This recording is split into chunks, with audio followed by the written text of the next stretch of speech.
রাজধানী ঢাকা এখন অচল এক শহর, যেখানে গাড়ির বদলে নাগরিকদের ভরসা নিজের দুই পা। এক সপ্তাহ গাড়ি চালানোর যে একটা কষ্ট থাকার কথা, সেটা জ্যাম জটে দুদিন গাড়ি চালালে আমার সেই পরিশ্রমটা হয়। অনেক জ্যাম, বাসে উঠার সাহসও পাইতেছি না। প্রচুর জাম, এখানে 2-3 ঘন্টা লাগে যায়। রাস্তার তুলনায় গাড়ি 3-4 গুণ বেশি। দেখেন আমাদের সব দিকে গাড়ি, এখানে আমাদের ট্রাফিক ম্যানেজমেন্টের কোনো ত্রুটি নেই।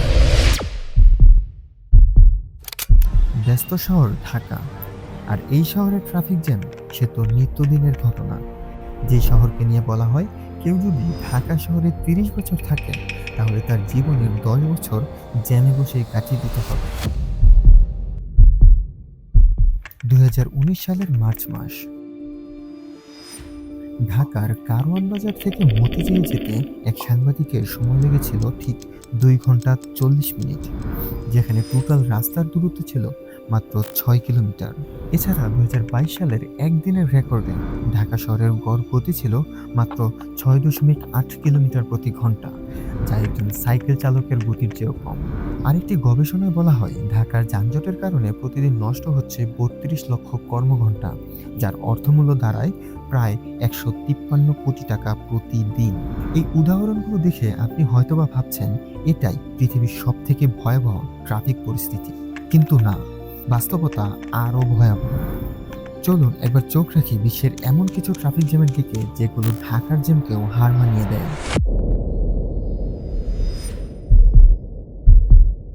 সাল 2010, চীনের বেইজিং থেকে ইনার মঙ্গোলিয়ার দিকে যাওয়া একটি এক্সপ্রেসওয়েতে সৃষ্টি হয়েছিল 100 কিলোমিটার দীর্ঘ ট্রাফিক জ্যাম, যা স্থায়ী ছিল 12 দিন।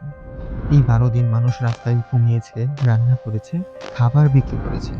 আর এই ট্রাফিক জ্যাম পৃথিবীর ইতিহাসে সবচেয়ে দীর্ঘস্থায়ী যানজটগুলোর মধ্যে রেকর্ড হয়েছে। 2009 সালে ব্রাজিলের সাও পাওলো শহরে তৈরি হয়েছিল 295 কিলোমিটার দীর্ঘ ট্রাফিক জ্যাম, যা শহরের মোট রাস্তার 80% ঢেকে দিয়েছিল। এই জ্যামে প্রায় 1 মিলিয়ন গাড়ি আটকে পড়েছিল ঘন্টার পর ঘন্টা। 1980 সালের জুনে প্যারিস থেকে লিওনের দিকে যাওয়া একটি হাইওয়েতে তৈরি হয়েছিল এক বিশাল যানজট, যার দৈর্ঘ্য ছিল প্রায় 175 কিলোমিটার। এটি ছিল ইউরোপের সবচেয়ে দীর্ঘ ট্রাফিক জ্যামগুলোর মধ্যে একটি, যেখানে মানুষ দিনের পর দিন আটকে ছিল। 2015 সালে ইন্দোনেশিয়ার জাভা দ্বীপে ঈদের ছুটির সময় 21 ঘন্টার একটি জ্যামে প্রায় 12 জন মানুষের মৃত্যু ঘটে শুধু গরম ও হিট স্ট্রোকের কারণে। এবং গাড়ির ভিতরে খাবার ও পানির অভাবে অসংখ্য মানুষ অসুস্থ হয়ে পড়ে। এমনকি যুক্তরাষ্ট্রের লস অ্যাঞ্জেলেস শহরেও 2017 সালের এক রিপোর্টে দেখা যায় একজন নাগরিক বছরে গড়ে 102 ঘন্টা সময় শুধুমাত্র ট্রাফিক জ্যামে বসে থেকে নষ্ট করছে, যার আর্থিক ক্ষতির পরিমাণ ছিল প্রায় $2,800 প্রতি ব্যক্তি।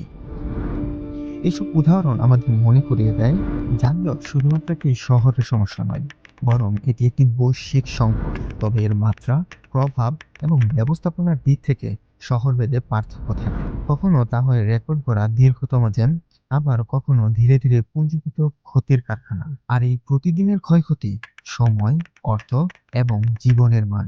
আর তাকে গুরুত্ব না দিলে আমাদের নগর পরিকল্পনা, উন্নয়ন এবং অর্থনীতি সবকিছুই একসময় জ্যামে আটকে পড়বে।